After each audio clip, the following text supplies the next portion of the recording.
How's everybody doing? Good? Good, fantastic. Okay, guys, thank you for coming. I really appreciate your time. I really appreciate the platform that you guys have given me to speak to you about a very important topic to myself and to everybody in attendance. It's actually really convenient that today's topic is about shaping the future. Because I believe that after this event, you guys will all have been included in shaping my future, and I am really, really grateful, and I want to thank you in advance for helping me shape my future. Please give yourselves a massive round of applause for this.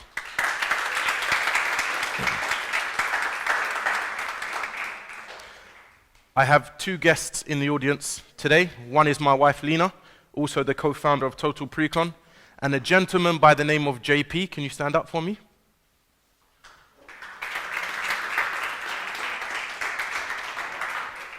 So, JP, don't sit down, stand up.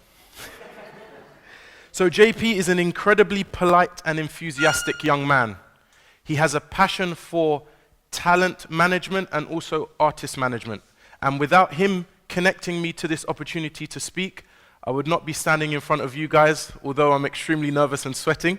So, thank you ever so much, JP. Please, can you all give JP a massive round of applause?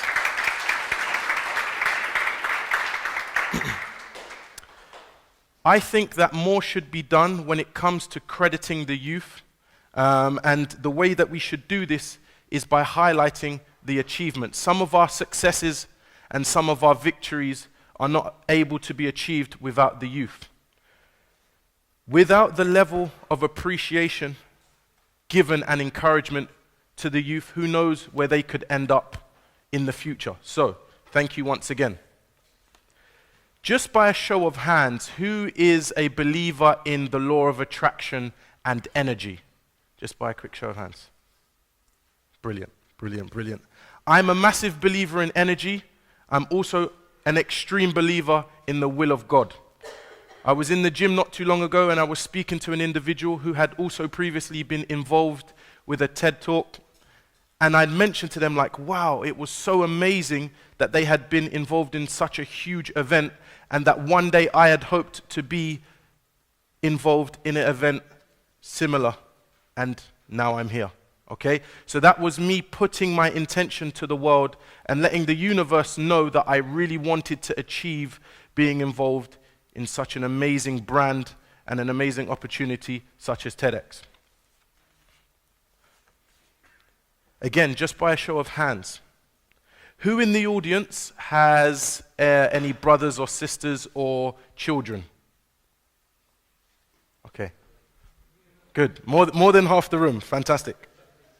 Okay, so when we talk about things being pure, things that are clean and untouched, there's a certain color that springs to my mind. Does anybody know what that color may be? Sorry, say that again?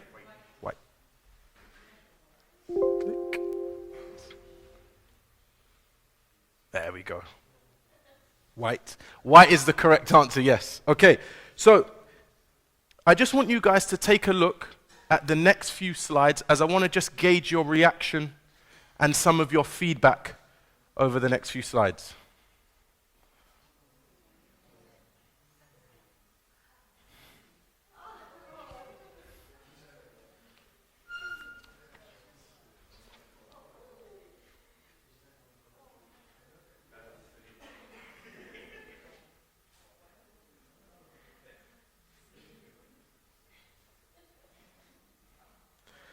So when you look at a baby or babies, what were some of the first emotions that came to mind? That was excellent. They are so pure, they're so clean, they are so untouched by the world at this stage. And this is the most important stage that us as leaders and adults need to capture the children and be able to guide them in the correct way to help us shape our future. Sometimes as adults, we can miss a trick and overlook things. The kids and teens of today in the early stages are the most valuable and the most important assets that we have. Now, as a parent, or more so as a coach, I'm fortunate enough to see parenting on all scales, okay? Now, some of these parenting skills affect the child in a positive way. Some can also affect the child in a negative way, okay? I've seen both. Okay, I did some research. I went onto the website of the Very Well family. Their researchers have identified 4 parenting styles. I know you might not be able to read all of these as I click through them, but the titles are the most important. Now, we all know of the pushy parent, the over-encouraging parent that encourages their child in activities and schooling. And what about the parent that doesn't really have the time to be involved in their students' activities or schooling because they have high work demands? Okay? All of these things affect children in different ways. They may not be present today, but those effects to those children will come far later on in their life.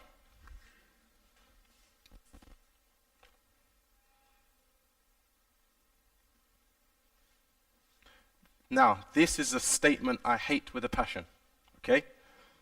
The jack of all trades, master of none. I think it's an extremely limiting and damaging statement, and it's a statement that I often hear whenever I try to explain to someone who I am and what I do.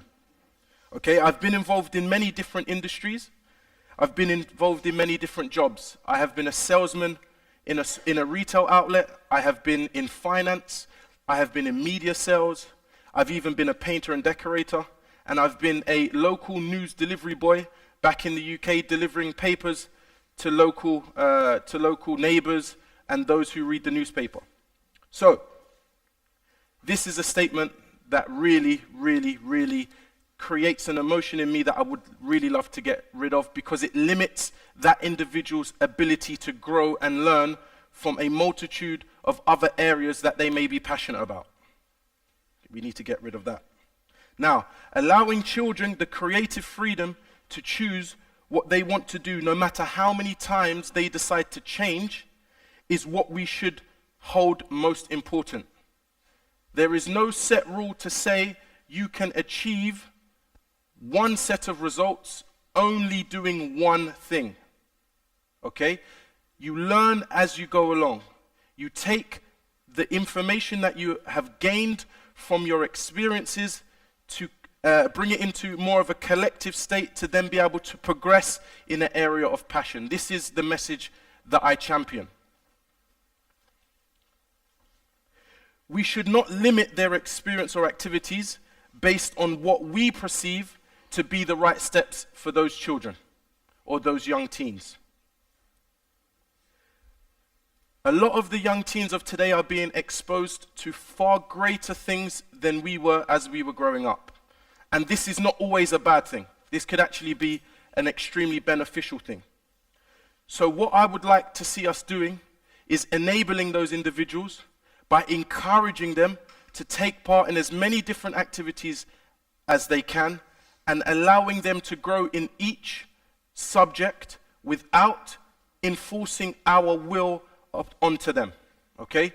We never know where that may go for them. We could be sitting amongst the new generation doctor, the new member of the government, or even a country leader, okay? So I just want you guys to be left with the thought that children are undecided.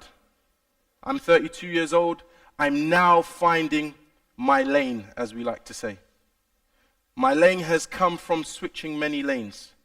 And I encourage all of us as teachers, leaders, older brothers, older sisters, to be able to encourage the children of today into many different areas, not just one, because that's the options that were available to us, okay? Because these kids have the ability to shape our future.